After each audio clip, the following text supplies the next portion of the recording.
ओम श्री बृहस्पति नमः। देवगुरु बृहस्पति को बुद्धि और शिक्षा का कारक माना जाता है। गुरुवार को बृहस्पति देव की पूजा करने से धन, विद्या, मान सम्मान, प्रतिष्ठा और मनोवांछित फल की प्राप्ति होती है। धार्मिक ग्रंथों के अनुसार गुरुवार को भगवान बृहस्पति देव की पूजा का विधान है। गुरुवार के दिन व्रत करने और कथा सुनने से घर परिवार में सुख समृद्धि बनी रहती है। इसलिए आज रसपान कीजिए गुरुवार व्रत कथा का। पौराणिक कथा के अनुसार प्राचीन समय की बात है। एक बड़ा प्रतापी और दानी राजा था। वह प्रत्येक गुरुवार को व्रत रखता और पूजा किया करता। ये बात उसकी रानी को अच्छी नहीं लगती।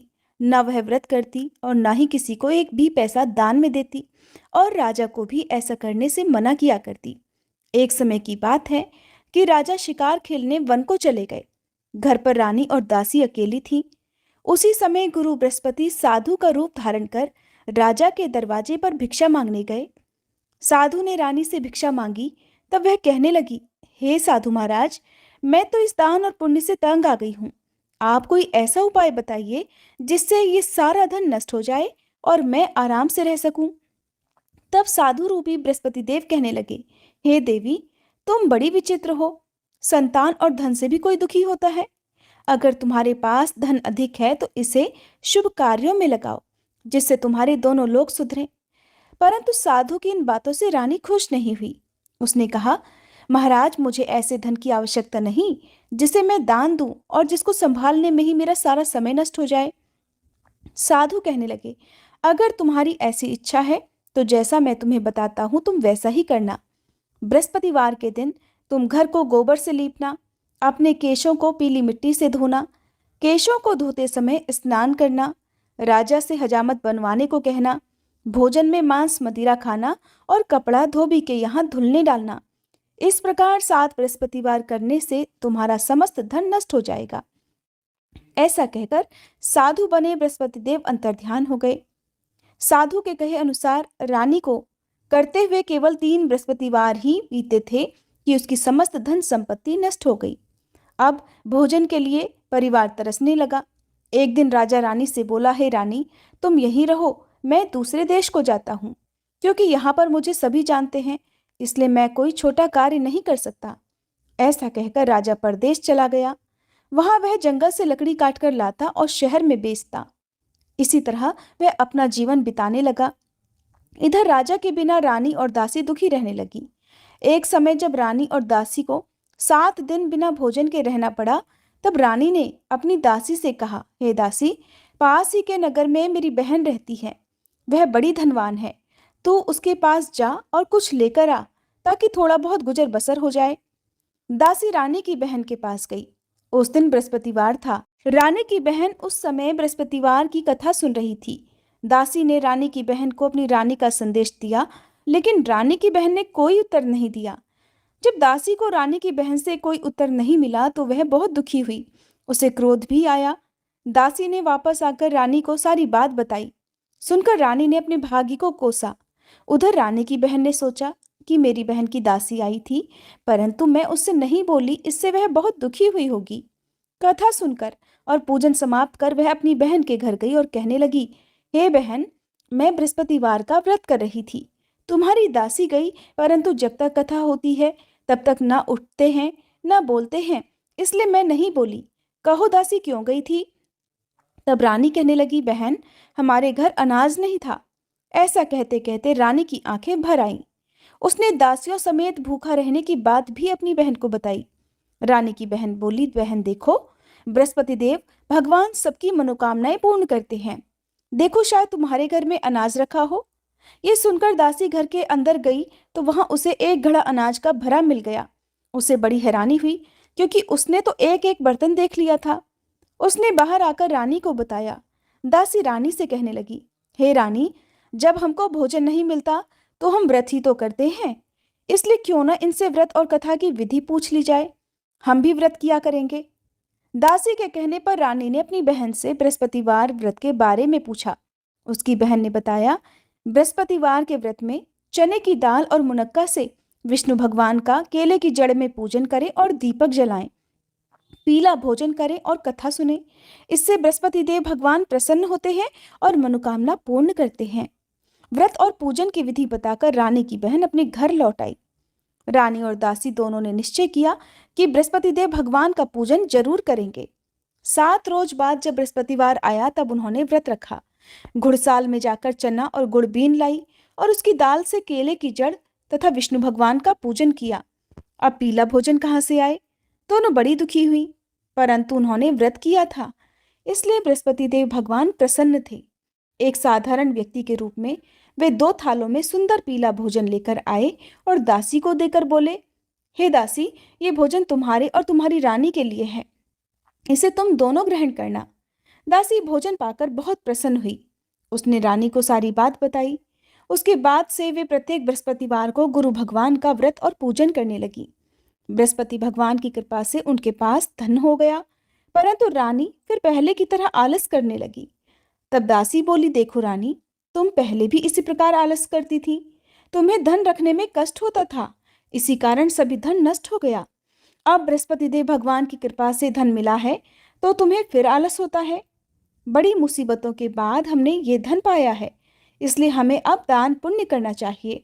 अब तुम भूखे मनुष्यों को भोजन कराओ, प्याऊ लगवाओ, ब्राह्मणों को दान दो, कुआं तालाब बावड़ी आदि का निर्माण कराओ, मंदिर पाठशाला बनवाकर ज्ञान दान दो, कुंवारी कन्याओं का विवाह करवाओ, अर्थात धन को शुभ कार्यों में खर्च करो, जिससे तुम्हारे कुल का यश बढ़े तथा स्वर्ग प्राप्त हो और पितर प्रसन्न हो। तब दासी की बात मानकर रानी शुभ कर्म करने लगी, जिससे उसका यश फैलने लगा। एक दिन रानी और दासी आपस में विचार करने लगी कि न जाने राजा किस दशा में होंगे, उनकी कोई खोज खबर भी नहीं है। उन्होंने श्रद्धापूर्वक बृहस्पति भगवान से प्रार्थना की कि राजा जहां कहीं भी हो शीघ्र वापस आ जाएं। उधर राजा परदेश में बहुत दुखी रहने लगा। वह प्रतिदिन जंगल से लकड़ी बीनकर लाता और उसे शहर में बेचकर अपने दुखी जीवन को बड़ी कठिनाई से बिता रहा था। एक दिन दुखी होकर अपनी पुरानी बातों को याद करके वह रोने लगा और उदास हो गया। उसी समय राजा के पास बृहस्पति देव साधु के वेश में आकर बोले, हे लकड़हारे, तुम इस सुनसान जंगल में किस चिंता में बैठे हो, मुझे बताओ। यह सुनकर राजा की आंखों में आंसू भर आए। साधु को प्रणाम करके राजा ने अपनी पूरी कहानी सुना दी। महात्मा दयालु होते हैं। वे राजा से बोले, हे राजा, तुम्हारी पत्नी ने बृहस्पति देव के प्रति अपराध किया था, जिसके कारण तुम्हारी ये दशा हुई। अब तुम चिंता मत करो, भगवान तुम्हें पहले से अधिक धन देंगे। देखो, तुम्हारी पत्नी ने बृहस्पतिवार का व्रत प्रारंभ कर दिया है। अब तुम भी बृहस्पतिवार का व्रत करके चने की दाल और गुड़ जल के लोटे में डालकर केले का पूजन करो, फिर कथा कहो या सुनो। भगवान तुम्हारी सभी कामनाओं को पूर्ण करेंगे। साधु की बात सुनकर राजा बोला, हे प्रभु, लकड़ी बेचकर तो इतना पैसा भी नहीं मिलता जिससे भोजन के बाद में कुछ बचा सकूं, और मैंने रात में अपनी रानी को व्याकुल देखा है। मेरे पास कोई साधन नहीं जिससे उसका समाचार जान सकूं, फिर मैं कौन सी कहानी कहूं, ये भी मुझको नहीं पता। साधु महाराज कहने लगे, हे राजा, मन में बृहस्पति भगवान के पूजन व्रत का निश्चय करो, वे स्वयं तुम्हारे लिए कोई राह बना देंगे। बृहस्पतिवार के दिन तुम रोजाना की तरह लकड़ियां लेकर शहर में जाना। तुम्हें रोज से 2 गुना धन मिलेगा, जिससे तुम भली भांति भोजन कर लोगे और बृहस्पति देव की पूजा का सामान भी आ जाएगा। जो तुमने बृहस्पतिवार की कहानी के बारे में पूछा है वह इस प्रकार है। प्राचीन काल में एक बहुत ही निर्धन ब्राह्मण था। उसके कोई संतान नहीं थी। वह नित्य पूजा पाठ करता, लेकिन उसकी स्त्री ना तो स्नान करती ना किसी देवता का पूजन करती। इस कारण ब्राह्मण देवता बहुत दुखी रहते थे। फिर भगवान की कृपा से ब्राह्मण के यहाँ एक कन्या उत्पन्न हुई। वह कन्या बड़ी होने लगी। प्रातःकाल स्नान करके वह भगवान विष्णु का जप करती, बृहस्पतिवार का व्रत भी करने लगी। पूजा पाठ समाप्त कर पाठशाला जाती तो वह अपनी मुट्ठी में जौ भर के ले जाती और पाठशाला के मार्ग में डालती जाती। लौटते समय वही जौ स्वर्ण के हो जाते तो उनको बीनकर घर ले आती। एक दिन वह बालिका सूप में उन सोने के जौ को फटक कर साफ कर रही थी कि तभी उसकी माँ ने देख लिया और कहने लगी, हे बेटी, सोने के जौ को फटकने के लिए तो सोने का सूप भी होना चाहिए। दूसरे दिन गुरुवार था। कन्या ने व्रत रखा और बृहस्पति देव से सोने का सूप देने की प्रार्थना की। बृहस्पति देव ने उसकी प्रार्थना स्वीकार कर ली। रोजाना की तरह वह कन्या जौ फैलाती हुई पाठशाला चली गई। पाठशाला से लौटकर जब वह जौ बीन रही थी तब बृहस्पति देव की कृपा से उसे सोने का सूप भी मिल गया। उसे वह घर ले आई और उससे जौ साफ करने लगी, परंतु उसकी माँ का वही ढंग रहा। एक दिन की बात है, वह कन्या सोने के सूप में जौ साफ कर रही थी। उसी समय उस नगर का राजकुमार वहां से निकला। कन्या के रूप और कार्य को देखकर वह उस पर मोहित हो गया। राजमहल आकर वह भोजन तथा जल त्याग कर उदास होकर लेट गया। राजा को जब राजकुमार द्वारा अन्न जल त्यागने का समाचार ज्ञात हुआ, तब वह अपने मंत्रियों के साथ अपने पुत्र के पास गया और कारण पूछा। राजकुमार ने राजा को उस लड़की के घर का पता भी बता दिया। मंत्री उस लड़की के घर गया। मंत्री ने ब्राह्मण के समक्ष राजा की ओर से निवेदन किया और कुछ ही समय बाद ब्राह्मण की कन्या का विवाह राजकुमार के साथ संपन्न हो गया। कन्या के घर से जाते ही ब्राह्मण देवता के घर में पहले की तरह गरीबी का निवास हो गया। एक दिन दुखी होकर ब्राह्मण अपनी पुत्री से मिलने गए। बेटी ने पिता की दुखी अवस्था को देखा और अपनी माँ का हाल पूछा। ब्राह्मण देवता ने सभी हाल कह सुनाया। तब कन्या ने बहुत सा धन देकर अपने पिता को विदा कर दिया, लेकिन कुछ दिन के बाद फिर वही हाल हो गया। ब्राह्मण फिर अपनी कन्या के यहाँ गया और सभी हाल कहा, तो पुत्री बोली, हे पिताजी, आप माताजी को यहाँ लिवा लाओ, मैं उन्हें वह विधि बता दूंगी जिससे गरीबी दूर हो जाए। ब्राह्मण देवता अपनी पत्नी को साथ लेकर अपनी पुत्री के पास राजमहल पहुंचे। तब पुत्री अपनी माँ को समझाने लगी, हे माँ, तुम प्रातःकाल स्नान आदि करके विष्णु भगवान का पूजन करो तो सब दरिद्रता दूर हो जाएगी। परंतु उसकी माँ ने उसकी एक बात भी नहीं मानी। वह प्रातःकाल उठकर अपनी पुत्री की बची जूठन को खा लेती थी। एक दिन उसकी पुत्री को बहुत गुस्सा आया। उसने अपनी माँ को एक कोठरी में बंद कर दिया। प्रातः उसे स्नान आदि करा के पूजा पाठ करवाया तो उसकी माँ की बुद्धि ठीक हो गई। इसके बाद वह नियम से पूजा पाठ करने लगी और प्रत्येक बृहस्पतिवार को व्रत भी रखने लगी। इस व्रत के प्रभाव से मृत्यु के बाद वह स्वर्ग को गई। वह ब्राह्मण देवता भी सुखपूर्वक इस लोक का सुख भोगकर स्वर्ग को प्राप्त हुए। इस तरह कहानी कहकर साधु बने देवता वहां से आलोप हो गए। धीरे धीरे समय बीतने पर फिर बृहस्पतिवार का दिन आया। राजा जंगल से लकड़ी काटकर शहर में बेचने गया। उसे उस दिन और दिनों से अधिक धन मिला। राजा ने चना गुड़ आदि लाकर बृहस्पतिवार का व्रत किया। उस दिन से उसके सभी क्लेश दूर हुए। परंतु जब अगले गुरुवार का दिन आया तो वह बृहस्पतिवार का व्रत करना भूल गया। इसी कारण बृहस्पति भगवान नाराज हो गए। उस दिन उस नगर के राजा ने विशाल यज्ञ का आयोजन किया था तथा अपने समस्त राज्य में घोषणा करवा दी कि सभी मेरे यहाँ भोजन करने आए, किसी के घर चूल्हा न जले, और इस आज्ञा को जो न मानेगा उसको फांसी की सजा दी जाएगी। राजा की आज्ञा अनुसार राज्य के सभी निवासी राजा के भोज में सम्मिलित हुए, लेकिन लकड़हारा कुछ देर से पहुंचा, इसलिए राजा उसको अपने साथ महल में ले गए। जब राजा लकड़हारे को भोजन करा रहे थे तब रानी की दृष्टि उस खूंटी पर पड़ी जिस पर उसका हार लटका हुआ था। उसे हार खूंटी पर लटका दिखाई नहीं दिया। रानी को निश्चय हो गया कि मेरा हार इसी लकड़हारे ने चुरा लिया है। उसी समय सैनिकों को बुलवाकर उसको जेल में डलवा दिया। अब लकड़हारा जेल में विचार करने लगा कि न जाने कौन से पूर्व जन्म के कर्म से मुझे ये दुख प्राप्त हुआ है, और जंगल में मिले साधु को याद करने लगा। तत्काल बृहस्पति देव साधु के रूप में प्रकट हो गए और कहने लगे, अरे मूर्ख, तूने बृहस्पति देवता की कथा नहीं की, उसी कारण तुझे ये दुख प्राप्त हुआ है। अब चिंता मत कर, बृहस्पतिवार के दिन जेल खाने के दरवाजे पर तुझे 4 पैसे पड़े मिलेंगे। उनसे तू बृहस्पतिवार की पूजा करना तो तेरे सभी कष्ट दूर हो जाएंगे। अगले बृहस्पतिवार उसे जेल के द्वार पर 4 पैसे मिले। राजा ने पूजा का सामान मंगाकर कथा कही और प्रसाद बांटा। उसी रात में बृहस्पति देव ने उस नगर के राजा को स्वप्न में कहा, हे राजा, तूने जिसे जेल में बंद किया है उसे कल छोड़ देना, वह निर्दोष है। राजा प्रातःकाल उठा और खूंटी पर हार टंगा देखकर लकड़हारे को बुलाकर क्षमा मांगी तथा राजा के योग्य सुंदर वस्त्र आभूषण भेंटकर उसे विदा किया। गुरुदेव की आज्ञा के अनुसार राजा अब अपने नगर को चल दिया। राजा जब नगर के निकट पहुंचा तो उसे बड़ा ही आश्चर्य हुआ। नगर में पहले से अधिक बाग, तालाब और कुएं तथा बहुत सी धर्मशालाएं, मंदिर आदि बने हुए थे। राजा ने पूछा, ये किसका बाग और धर्मशाला है? तब नगर के सभी लोग कहने लगे, ये सब रानी और दासी द्वारा बनवाए गए हैं। राजा को आश्चर्य हुआ और गुस्सा भी आया कि उसकी अनुपस्थिति में रानी के पास धन कहाँ से आया होगा। उधर जब रानी ने ये खबर सुनी कि राजा आ रहे हैं तो उसने अपनी दासी से कहा, हे दासी, देख, राजा हमको कितनी बुरी हालत में छोड़ गए थे। वो हमारी ऐसी हालत देखकर लौट न जाएं, इसलिए तू दरवाजे पर खड़ी हो जा। रानी की आज्ञानुसार दासी दरवाजे पर खड़ी हो गई और जब राजा आए तो उन्हें अपने साथ महल में लिवा लाई। तब राजा ने क्रोध करके अपनी तलवार निकाली और पूछने लगा, बताओ, ये धन तुम्हें कैसे प्राप्त हुआ? तब रानी ने सारी कथा कह सुनाई।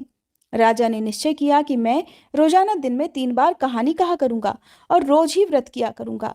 अब हर समय राजा के दुपट्टे में चने की दाल बंधी रहती तथा दिन में 3 बार कथा कहता। एक रोज राजा ने विचार किया कि चलो अपनी बहन के यहाँ हो आए।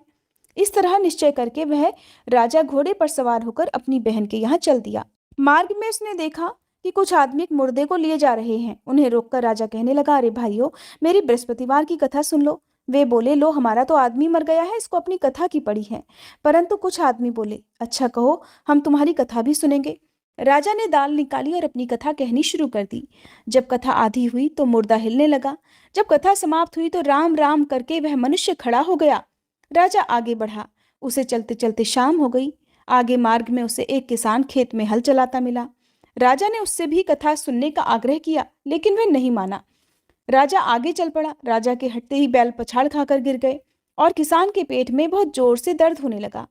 उसी समय किसान की माँ रोटी लेकर आई। उसने जब देखा तो अपने पुत्र से सब हाल पूछा। बेटे ने सभी हाल बता दिया। बुढ़िया दौड़ी दौड़ी उस घुड़सवार के पास पहुंची और उससे बोली, मैं तेरी कथा सुनूंगी, तू अपनी कथा मेरे खेत पर ही चलकर कहना। तब राजा ने लौटकर बुढ़िया के खेत पर जाकर कथा कही, जिसके सुनते ही बैल खड़े हो गए तथा किसान के पेट का दर्द भी बंद हो गया। अब राजा अपनी बहन के घर पहुंच गया। बहन ने भाई की खूब मेहमानी की। दूसरे रोज प्रातःकाल राजा जगा तो वह देखने लगा कि सब लोग भोजन कर रहे हैं। राजा ने अपनी बहन से पूछा कि ऐसा कोई मनुष्य है जिसने भोजन ना किया हो, जो मेरी बृहस्पतिवार की कथा सुन ले। तब बहन बोली, है भैया, ये देश ऐसा ही है। यहाँ लोग पहले भोजन करते हैं, बाद में कोई अन्य काम करते हैं। फिर वह एक कुम्हार के घर गई जिसका लड़का बीमार था। उसे मालूम हुआ कि उसके यहाँ 3 दिन से किसी ने भोजन नहीं किया है।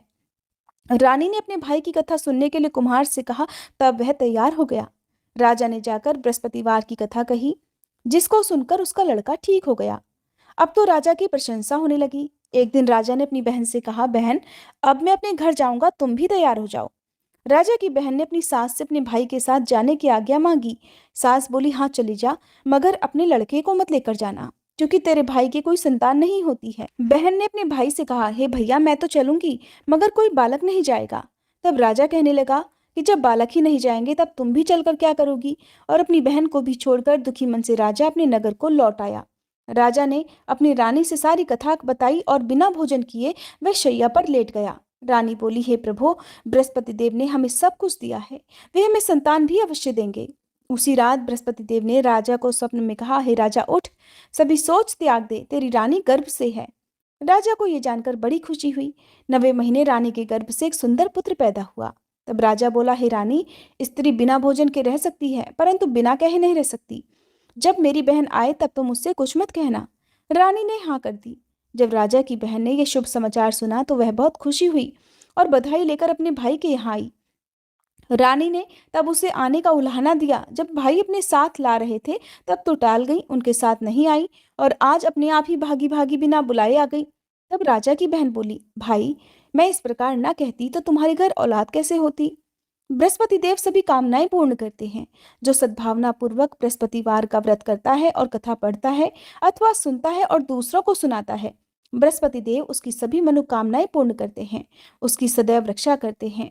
जो संसार में सद्भावना से गुरुदेव का पूजन और व्रत सच्चे हृदय से करते हैं, उनकी सभी कामनाएं वैसे ही पूर्ण हो जाती हैं जैसी सच्ची भावना से रानी और राजा ने बृहस्पति देव की कथा का गुणगान किया तो उनकी सभी इच्छाएं बृहस्पति देव जी ने पूर्ण की। अनजाने में भी बृहस्पति देव की उपेक्षा ना करें। ऐसा करने से सुख शांति नष्ट हो जाती है और कथा सुनने के बाद सभी को प्रसाद ग्रहण करके जाना चाहिए। हृदय से बृहस्पति देव का मनन करते हुए जयकारा बोलना चाहिए। प्रेम से बोलिए, बृहस्पति देवता की जय।